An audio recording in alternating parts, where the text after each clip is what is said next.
Bonjour tout le monde, mon nom est Steven Couture, nutritionniste du sport pour Expertise 360. Je suis également le fondateur de nutritionniste-sportif.ca et de Performance au pluriel, sport au pluriel.ca.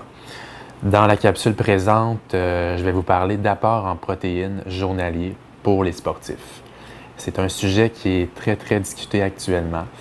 On va commencer par parler un petit peu des besoins du sédentaire. Les besoins du sédentaire sont de 0,8 g à 1 g par kilo de poids de corps, la personne qui est plus ou moins active. Chez le sportif, les besoins sont plus élevés en fonction des différents types de sports. Première chose qu'il faut prendre en considération, c'est nous sommes faits en protéines. Notre corps, nos muscles, c'est principalement des protéines. Alors, les protéines sont un élément majeur dans la progression et dans les performances. Autant pour la récupération, pour le système immunitaire, c'est des éléments clés. Alors, je vais commencer par vous nommer un petit peu quelques aspects qui ont été mis quand même en évidence par l'International Society of Sport Nutrition ça fait quelques années de ça. Les sports en résistance, donc musculation, haltérophilie, bodybuilding, ont des besoins de 1,8 à 2 g de protéines par kilo de poids de corps. Ça, ce sont les données théoriques que nous avons actuellement. Les sports par intervalle, exemple le volleyball, le hockey, auraient des besoins de 1,4 à 1,7 g de protéines par kilo de poids de corps.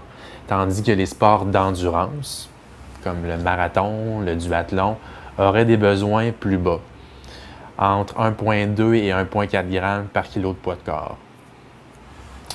Donc, ce qui est important avec tout ça, c'est vraiment en fonction de notre sport, aller vraiment cibler les apports en protéines qui sont applicables pour notre discipline. Moi, personnellement, et ce que la littérature nous dit, c'est de mettre l'emphase sur des protéines de haute qualité. Je vais prendre un exemple concret avec le sportif en résistance qui fait de la musculation 4 fois par semaine. Ce sportif-là pèse 75 kg. Donc, si on se base sur ce que moi je vous ai dit, à 75 kg, à 2 g de protéines par kilo de poids de corps, on devrait manger 150 g de protéines par jour. Et de haute qualité idéalement.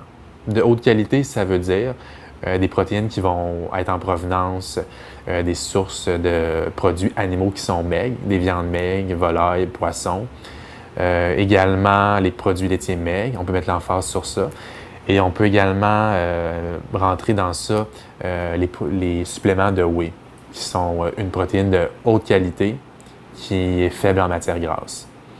Donc, 150 g de protéines pour un athlète en résistance de 75 kg. Et si on prendrait exemple sur un marathonien, peut-être qu'il va avoir tendance à être un petit peu plus léger. Donc, on pourrait se dire 60 kg. À ce moment-là, simplement prendre 60 kg et faire la multiplication fois le 1,4 g par kilo que ce sportif-là doit consommer. C'est sûr que ce sont des chartes. Moi, précisément, je suis quelqu'un qui est quand même très terrain et j'ai pu observer des personnes qui mangeaient plus de protéines, surtout dans les sports en résistance et qui avaient de très bons résultats. Les joueurs de football qui font de la préparation physique, qui s'entraînent fort, souvent ils vont manger plus de 2 g de protéines par kilo de poids de corps, les culturistes, et ils ont des bons résultats. Donc c'est vraiment aussi une question de cas par cas. Mais le but de la capsule était de vous fournir les chartes afin que le sportif puisse s'orienter. Alors, j'espère que ça vous a aidé. C'était Steven Couture, nutritionniste du sport pour Expertise 360 et allez visiter mon site web nutritionniste-sportif.ca. Merci et bonne journée.